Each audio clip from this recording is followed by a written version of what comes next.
Kapa Hawaiian FM 100.3, 99.1, and online at kaparadio.com. Another wonderful segment with Hōʻola Napua, educating our communities and uplifting our communities on how to take care of each other. And I, like promised, new guests joining me today on Kapa Hawaiian FM. I have Joy and Joanne, and I'm going to ask you folks, I'm going to start with Joanne to open up and explain who you are and your position with Hōʻola Napua. Okay, aloha and good morning, everyone. Just clarification, I'm with Lili'uokalani Trust. We are in partnership with Hōʻola Napua, which is, oh my gosh, such a blessing. But my name is Joanne Balberti Kamali'i. I am a direct service specialist with Lili'uokalani Trust, Kipuka Hilo. And we became involved with sex trafficking when we became aware of the impact on our community and specifically in our Native Hawaiian children and families. We were very fortunate to link with Hōʻola Napua, and as a result, our partnership has really opened up different pathways for us to learn, for us to help educate, and also to start moving into action. So yeah, so I'm really stoked, very, very excited about it. Mahalo. That's awesome. Thank you for joining us. And Joy, tell us a little bit about who you are. Yeah, aloha everybody. My name is Joy Tanimura Winquist, and I am the Director of Programs at Hōʻola Napua. So I provide oversight over all of our direct service programming and then develop new programming and help with partnerships. So I get the privilege of working with Lili'uokalani Trust, kind of on a supervisory level over Tim, who works directly with them on developing curriculum for our keiki. But I also like to talk a lot about advocacy. I'm all about raising up voices of survivors, giving them a voice. I love also making sure we talk to our keiki ahead of time so we can prepare them for what to keep them safe, what they need to keep them safe. Joby and I like to talk about prevention. She and I talked a little bit yesterday about how we're really passionate about if we can do something before something bad happens, it's so much better. So I'm also a clinical therapist. I'm a social worker, so I've done therapy with young people who have unfortunately experienced trafficking, but gotten the opportunity to see them heal and grow into just resilient young people. So excited to be here today. Thank you for having me. I'm excited to know, I'm excited because, and like Joby said, she's with Lili'uokalani Trust, is the partnerships, because Lili'uokalani Trust has been around for a very long time. And you folks work directly with children. Our Hawaiian children, the impact and the action you're taking, Joby, about taking action. Joy, tell us a little bit about what that would look like with these partnerships. What kind of action are you folks taking? Yeah, so one of the ways we're partnering with our local community, and specifically with Lili'uokalani Trust, is we've been developing a 5th grade curriculum for prevention purposes. So educate young people on how to have hard conversations with safe adults, how to talk about their feelings, how to talk about when something just doesn't feel right. How do I tell somebody? How do I ask for help? Is it okay to talk about those kinds of things? And trying to build resilience in them ahead of time so that they have the ability to be proactive, and then also be able to talk to their adults about when they're having a hard time. And so putting together some specifics of how to have conversations with my grown-ups, how to have conversations maybe with my teachers, or after school care, or my coaches who listen and help and support me. And I know Joby's been doing this for years. She has amazing tools that she like develops and has added to the curriculum. And the curriculum hopefully will be used in all of our schools in 5th grade. That's our hope. Our hope is to be able to share it. And, it has, thankfully, cultural components that really like fit right in line with what already we'd like to talk about with our keiki anyway. Now that's exciting. Now, Joby, tell me a little bit about what you're doing. Because this has been a part of your life forever. And because like seriously, when you're part of the program and you're part of this is what you do, and you get to you're partnering with a group like Hōʻola Napua. What does that mean? Because you guys are already doing this work, but yet here is another component. And not to have to make you say anything, but when you're working with local kids, a little bit different to me. A little bit different when you're working with local kids. I'd rather talk to Auntie than anybody else. What has that been like with the curriculum, with the local families, Liliuokalani Trust? Tell me about that component with you. Oh, sure, no problem.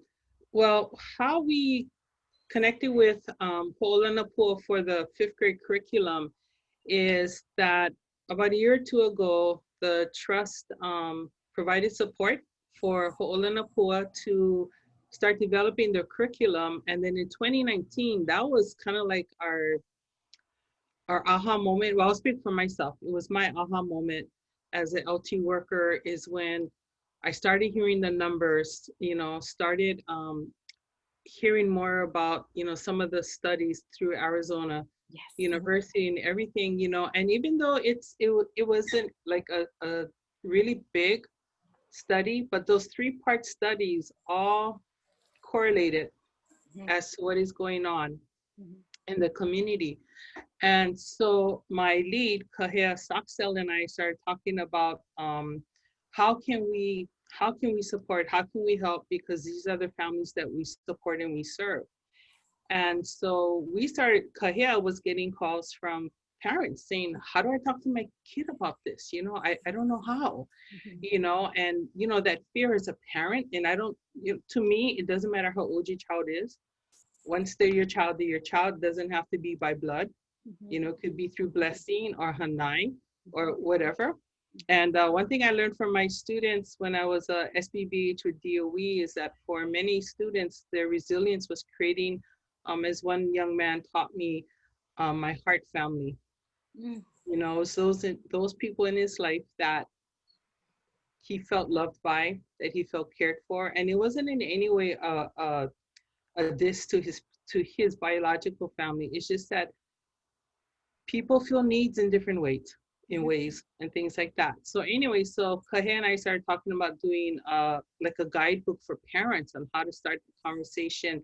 How do we educate parents without, instilling fear? Because this is a hard one. This is a hard one, and if you think about it, years ago in the 50s or so, about child abuse and neglect, nobody wanted to talk about it. Same thing with domestic violence.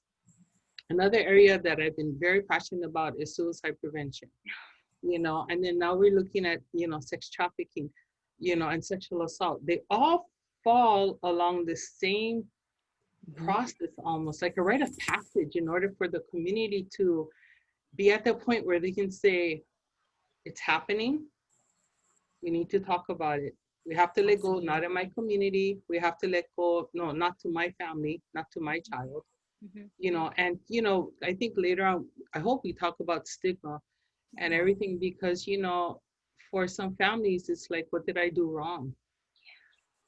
So it's like, how do we address those things? So for me, being a direct service specialist with the trust and the work I've done in my career, to be able to learn from Hōʻola, to be able to partner with them and to elevate our level of service to our families, that is like, that is so exciting. Exciting in the way that we better understand what they're experiencing. We better understand cause, reason. We have started to separate the myth, the myth about the white van, stranger danger. Right. And what's really interesting, stranger danger, it's only 10%. Yeah.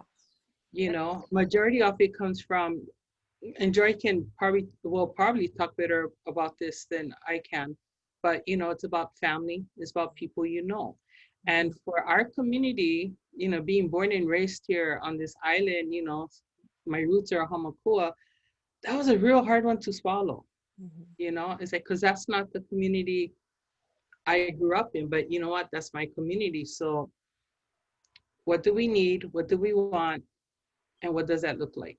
So with this partnership with Hōʻola, it really helps us to, like I said, elevate our level of service to our families, but also to the community at large. Because if you think about it, we're all linked. We're all interconnected. Yeah, absolutely. And as far as I'm concerned, when I speak of community, I'm talking statewide, because it impacts all of us. So for me, that's how I see our partnership with Hōʻola. And what I really appreciate too is working with Tim.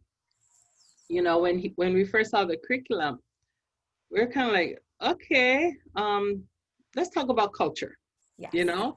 Yeah. Yes. And so that's what we've done. We've revamped that curriculum, which really focuses a lot on social emotional learning, which is imperative right now because the safeguards that our youth had, the teachers, the custodian at school, uncle who was the janitor, you know, having that adult they could go and talk to, they don't have that right now because everything's distance learning. Yeah. So this is where we need to strengthen the relationships we have, cultivate new relationships, and that includes community. Mm-hmm. We cannot move quarter inch without moving together as a community. Mm-hmm. So that's how I see it, and that's what I'm very grateful for. And I really appreciate that we have this open partnership where we can exchange ideas, we can talk about it, you know, and the cultural component. You know, you got Dr. Seuss and then you got Kamehameha the Great, you know, and it's really cool because the social emotional learning with the curriculum really is about helping the child. Who am I? Yeah. Where do I come from? You know, what is my story? And like how Joy was saying, how do we help our youth and our families know that they have voices? And it's important that their voices be heard. And like I'd always tell my students, you have every right to bring your chair to the table and say, excuse me, this is my seat. Mm-hmm. You know, and do it respectfully. Yeah. Because that's how we build. So Mahalo. Joy, you know, this curriculum, this focus on the curriculum, adding the cultural component, out of all things, why the fifth grade and why fifth grade curriculum? Yeah. So fifth grade for a couple reasons. So one of the things that came out of the study is that the average age of youth that are trafficked was 11, which is really young. So, you know, wanting to make sure we're starting to have these conversations at a time where it's appropriate age-wise to start to have some hard conversations, but still be able to do it in a way that we're building resilience and talking about it in age-appropriate ways, right? But still being able to talk about what do safe relationships look like? How do I tell somebody if I don't feel comfortable? Or how do I tell somebody if I'm having kind of like what I call like a, I don't know, like a uh-oh feeling, right? Like, how do I tell either it be my mom or my heart? I love that, my heart family, right? Like, how do I tell my ohana that like, this doesn't feel right? How do I tell my teacher? Those kinds of conversations earlier and earlier in life, the more resilience. I have three young girls. I have 3 daughters. And I mean, I'm already talking to them about like, you know, what is safe touch, right? What is that? What is safe and healthy touch? Who's allowed to touch you? You have a say over your body. People don't touch you in certain places, right? Like, and you can tell them if you feel uncomfortable, say, I don't like that, right? And it's okay to have, it's okay. You have a voice and you have a right to say, no, I don't really feel comfortable giving you a hug, auntie, not today. And it's okay, right? Like, and I said, and you can just say, but I really want to just give you a shaka and say, I love you. And that's fine. And, but to give them a voice to do it respectfully, like Joby was saying, but also to have a say and have a voice.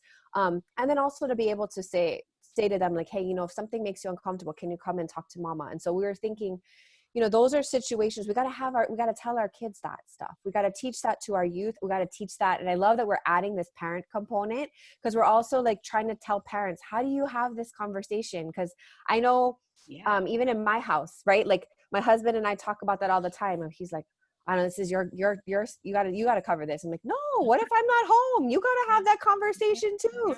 Right. Yeah. So like, he's like, oh, but it's hard. And I'm like, I know, of course it's hard. I don't like having them either. So, you know, but having to like have that dialogue like as a family, and how do we make sure we have this open space to talk about it? And then thinking about our young people who maybe they don't have that space all the time, or, you know, mom and dad work, or you know, however it is, how do I have this conversation with auntie? And then how to help auntie have that conversation, right? And have the tools for that. And so I think we're looking at how do we build this early on? So fifth grade, how do we build this early on, kind of before that we heard, you know, that at-risk age that the studies are talking about. And unfortunately, it's telling them to speak up for themselves, even within, you know, their close circles. Because it's true, unfortunately, you know, when we're looking at, you know, sexual assault, when we're looking at sex trafficking, you know, most of the time it's happening within a known person, right? Whether it be within the immediate family, whether it be an extended family member or family friend.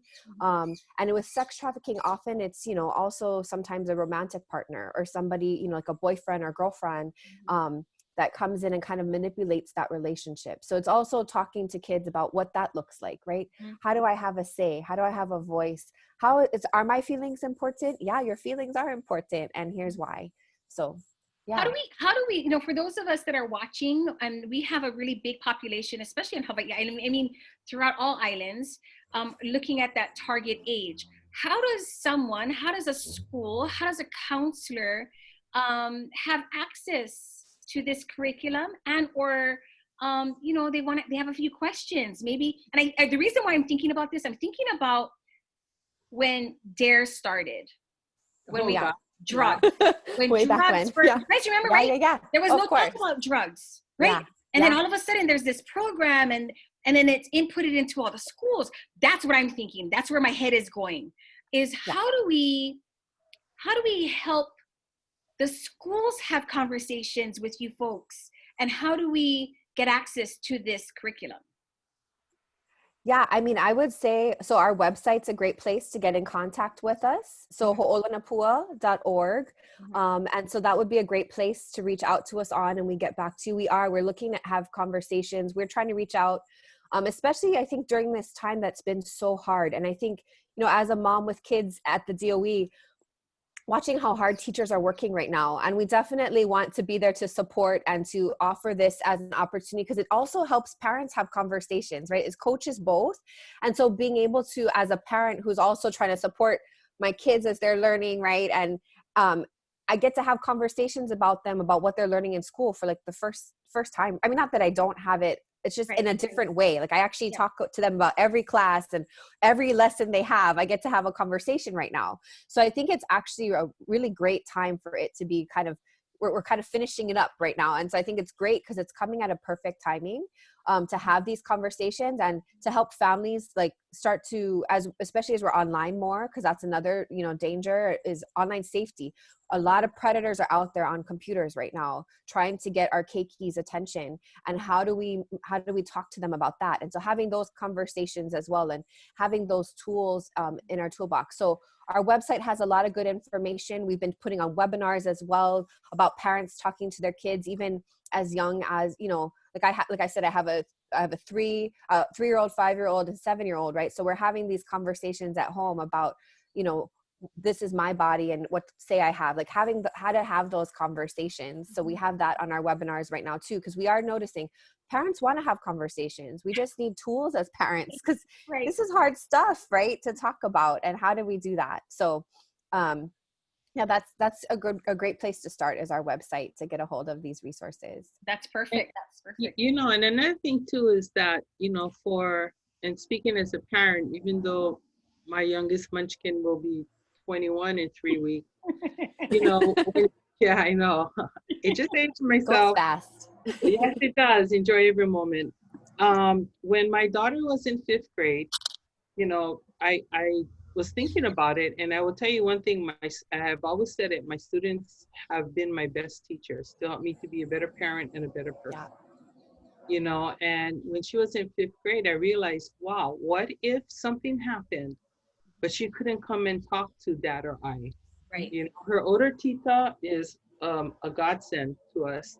But what if for some reason she felt she couldn't? Would she be able to have someone to talk to? So I sat down with her. I talked to my husband first, and I sat down with her and I said, hey, and at the time she liked clouds. So we drew a cloud and we called it her cloud of support. So I asked her, if you couldn't talk to Mom or Dad, about something that was bothering you, who would you go talk to? So she wrote 5, they're all family members.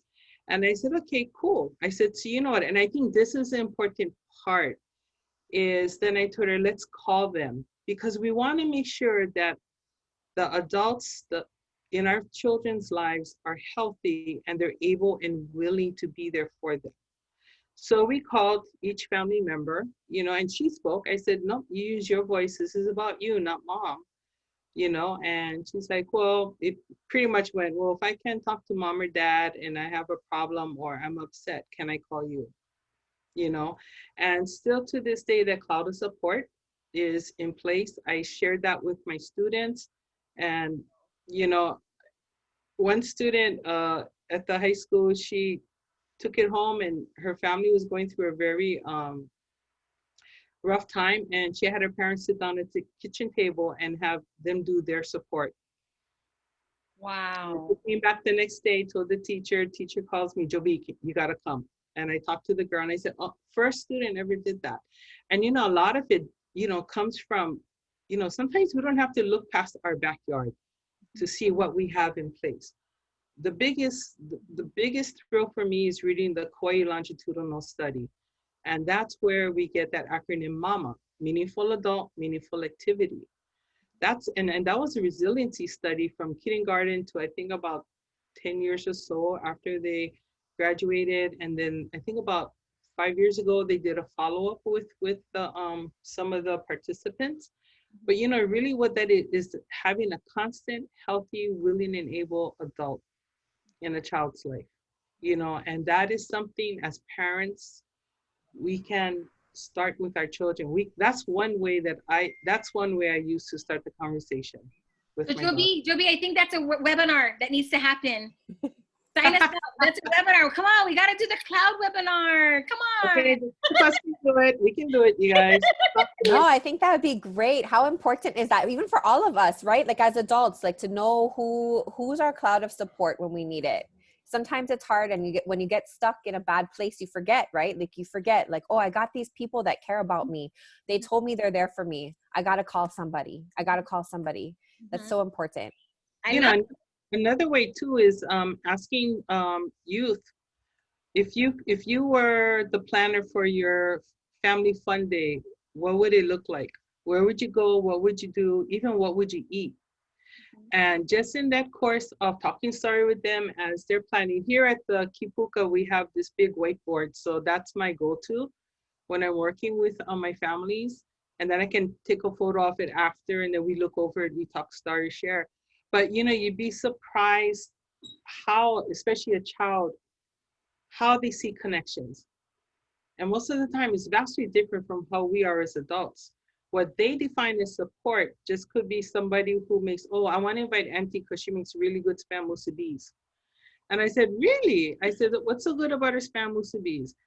And then they start talking about Auntie. So, you know, so as parents, it's not like we have to come in with a highly structured, you know, PhD approach. Sometimes it's just a heart-to-heart conversation and just being in the moment with your child. And as parents, let the child take the lead. Yeah. This is a dance that we're having with our children. So how do we work with them where they know that they can take the lead and we will follow? And that's when we listen here, here, and here. Absolutely. So, I mean, I always say it takes 5 minutes of like just this with your kid, making them feel special. 5 minutes a day of making them feel special. That's going to do wonders for your relationship with your kid when they want to talk to you about hard things, or for them to just know that you're there for them. Just that 5 minutes. I like play silly games with each of my kids. They each have a song I made up for them when I was little. And sometimes I can tell they'll ask me, they're like, Mama, can you just sing me your song? And I mean, they're ridiculous songs. I would never sing them out in public, but you know, like, but just like silly stuff that like I made up, but it's something special, right? And like, even on days that are hard for me, as like, oh, I'm so tired, especially right now with COVID, right? There's so much going on. I'm exhausted, but like reminding myself like, oh yeah, I can sing you your special song for a few minutes, or we can play that game we play this silly game outside on our lanai, where we jump back and forth. It's called On the River, on the Bank, and we just, you know, play this funny game. They love it, and it takes like 15 minutes, and it's me where I can spend 15 minutes of intentional time with my kids, paying attention to them. And I mean, the research shows you just spend a little bit of time making your child feel like $1,000,000, and it's gonna do wonders for your relationship with them. For me, I think that's the piece of resiliency that we're talking about, right? Like, Auntie makes the best bamboo bees. Why? Because Auntie makes them for me, right? Like it's something special, right? And it's like we can all do wonders for a kid in such a short amount of intentional time that builds that resilience where they know that they are cared for, that they are loved, that they got safe people they can talk to.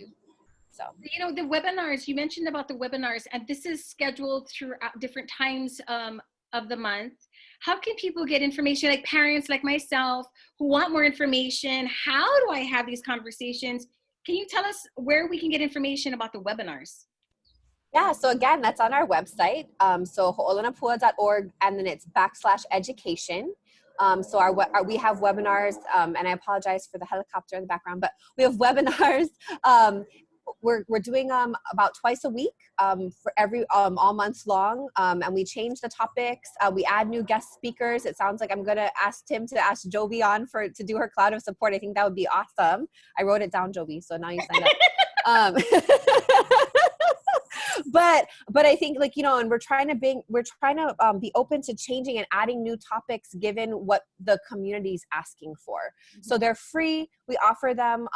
Usually we offer the webinar at least twice a month. So once in the evening at 6, and then once during the day at 2 o'clock, just to accommodate. And we're trying to be mindful of parents having to, you know, teach right now. So making sure that it's like right after school, maybe you can throw on, like, you know, cartoons or something, and you can sit for that hour.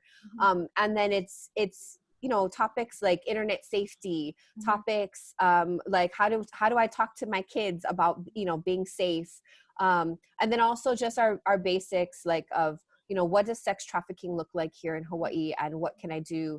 And then we have one on trauma, a trauma-informed response as a community member. So, like, as a larger community member, how do I, if I notice something, how do I make sure I can respond and understand what's going on in that survivor's life right now, or their response? Because sometimes the response is a little off-putting, right? Why is it that way? So it has a good understanding, and then how do I maybe move forward with that? So, but we're always looking to add more and make sure that we're equipping the community with ways to help and to intervene. And I'm all about prevention. The best ways we can help build resilience in our families, the better. And so I rather, like, make sure that we fix a problem before it happens, right, than having to do it after. So Joby, tell us about Liliuokalani Trust for families who maybe have never heard of what services you folks provide outside of this. Is there a website or somewhere that they can get some information for support? Oh, definitely. But before I go there, I want to add one thing on about the webinars. Tim recently started a webinar called Guy Talk, because he wanted to start bringing in the males to start having the conversation. And so that's also part of their his loop of the webinars. Okay. So definitely I would say check that out too. He's been getting really good response to that, and that's really, really, really encouraging, you know, and stuff. So anyway, I just wanted to pop that one in. Okay, thank you. Liliuokalani Trust, no problem. We live and we serve by the Queen's will. We've I think this is our 111th year. We were very fortunate to be able to do a pivot last year, and although it's a pivot that's been several years in the making, where we can now serve Native Hawaiian youth ages 17 to 26. And a lot of where that came from is, you know, the trust, we look at how can we break the cycle of poverty for our families, you know, and COVID just really fast-tracked everything. So our website, before I forget, because I love to talk, is onipa'a.org. And that has all our services. It has the phone numbers to each kipuka on each island. It also highlights the services that we provide. And the backbone really is our Kamali'i Ohana services, our KOS services. And that is where we do counseling, family strengthening, grief work, support for families. And I know people will say, oh, but it's only for Native Hawaiians. Well, what I'd like to share is any call that comes in, you know, we do an assessment, you know, we do a screening to see if we're able to help them.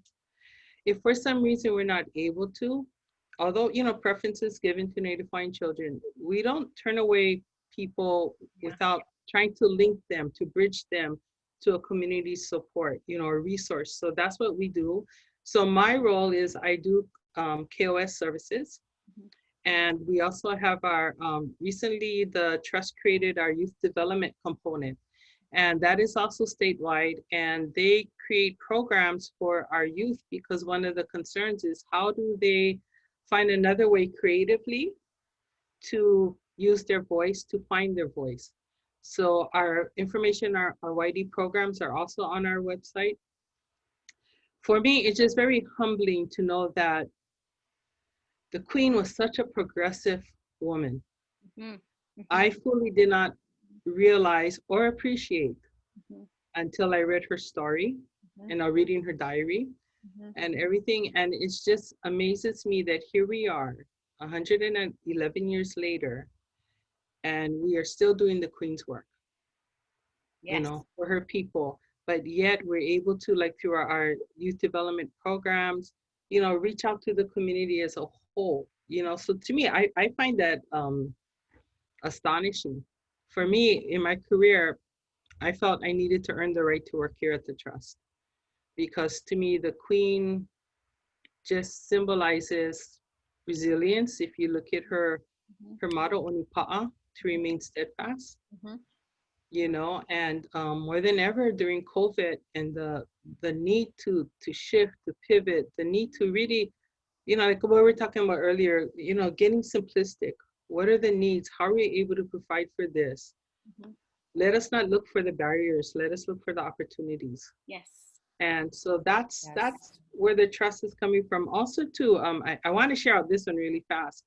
Is we recently, June 1st, we opened Lydia's house. Lydia was also one of the Queen's names, and it's over on Oahu. And right now, we because of COVID, we moved it up our timeline quite often, and that was a partnership with over 3 dozen private, nonprofit, and government sectors. Mhm. You know, so our largest partner right now is with Kapa to help us provide caseload services. Mhm. And these are Native Hawaiian families and young adults who were dealing with homelessness. Mhm. And unfortunately, the last state point in time count for homeless, the stats show that over half identified as Native Hawaiian or Pacific Islander. So the trust was like, how can we reach out? How can we help? Mhm. So Lydia's house was born. Wow. And so it's with dealing with, you know, families who are homeless and especially a lot of them affected by COVID, yeah, Yeah. and everything, domestic violence, substance Right. abuse, with mental health issues. Right. You know, right now, when you listen to the news, there's a lot of talk about our system becoming on overload. And I listened to that and then I've learned to let it go out the other ear because I'm like, okay, so that tells us where we're at. It doesn't tell us where we want to go. Yeah. It doesn't tell us where we need to go. Mhm. So for me, it's like every time I hear that, I'm like, okay, that's the baseline. Mhm. So with Lydia's house, you know, I appreciate the foresight Mhm. of the trust, Mhm.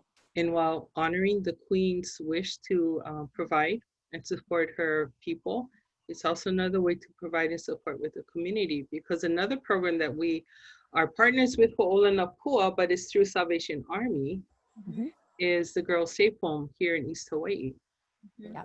You know, and that is a residential program. And we're able to come in and work with Salvation Army, Hōʻola, Uncle Howard Pe'a, you know, Uncle Harlan, you know, and just to how do we help these girls build up, you know, how to heal, Yeah. how to Yeah. find that thread of hope in their tapestry of life.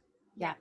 You know, so it's, you know, even though we are in crisis, you know, chaos creates crisis, crisis creates change. Yes. And it's a So, beautiful Yes. thing. Today is a beautiful thing because we get to hear the partnerships that you guys are creating in uplifting our community because there is hope. oh, Absolutely. There's there's hope. always There is hope. hope. And Always hope. there's solutions out there. And so I want to again reiterate the fact that this is again always for the children, this Talk Story series. And if you are a parent, if you are not even a parent, that auntie that becomes that special ear, you Yes. know, and you want to get more information, hōʻolanapua.org. I'm actually going to take a look at that Guide Talk one that you mentioned, Joby. But webinars are available. I know there's also, if you are someone who is in need right now, there's a 24/7 number hotline that I'm going to post right below this video. Yep. There's also a Hawaii Island hotline 24/7 that I'm going to post below this video as well. And you just need to call. The first step is look at the number and make a phone call today, and somebody will pick up on the other side. And you know what, yeah, if I can add to that too, is like sometimes people, you know, whenever anybody calls, I know I've used this word before, but it's very humbling, because when you need help, it's really hard to pick up the phone and call and ask for help. Yeah. So you treat that with total respect, but also too, it's hard for people to talk. So we do have another resource available, the crisis text line, where you can text Aloha 741-741, because it can be anything. If you're having an anxiety attack, if you're worried about your finances, if you're a student and you're having problems in your relationships, if you have thoughts of suicide, if you just feel lonely, you know, if you just need to hear or hear someone, but you're hearing it through texting, because sometimes texting, it's like people feel safer. Yeah. But the person texting back to you is a certified therapist or counselor. Yeah. So it's not, you know, a volunteer or, you know, it's I mean, great. they're volunteer, but they're licensed and credentialed and all like that. But, you know, sometimes it's just to text somebody, man, I'm having a really sucky day, or my gosh, I'm feeling overwhelmed, especially with my children here at home. But you can be texting and people don't know who you're texting to. Right. You know, so you can, it's almost like a safe way to do it, you know. And then if, you know, they also have resources and referral programs too. So, you know, my students have found that to be a very valuable resource for them. Aloha 741-741. Yeah. Okay. Thank you. Yes. Awesome. Joy, any closing thoughts? No, I just, you know, really, this is a community-wide thing. We all stick together. We look out for each other, and I think we get equipped with what we need, right, to make sure we're there. And I think for me, the one thing I thought about as we were all talking is, I know there are people out there who have a heart for young people and have a heart for pouring into young people. And we have a mentoring program. We're always looking for mentors, because our kids are looking for, like, honestly, in COVID, our requests for a mentor have more than doubled, because kids just want somebody who's going to give them a little extra attention that maybe isn't mom or dad. You know, they want to have that auntie or uncle who can pour into them. So we are always looking for mentors. So I'm going to throw that out there. And especially there on Hawaii Island, we are kicking off mentoring, and Anastasia is like all ready to go. And we have a bunch of kids who are looking for mentors. So please make sure that if you're interested, you reach out to us at Hōʻola. We can get you on board as a mentor. Ladies, thank you again for joining us. And again, all for the children and uplifting our community. It's been a pleasure. And of course, you can follow us next week as we talk more story with Hōʻola Napua. Aloha nui. Okay, aloha.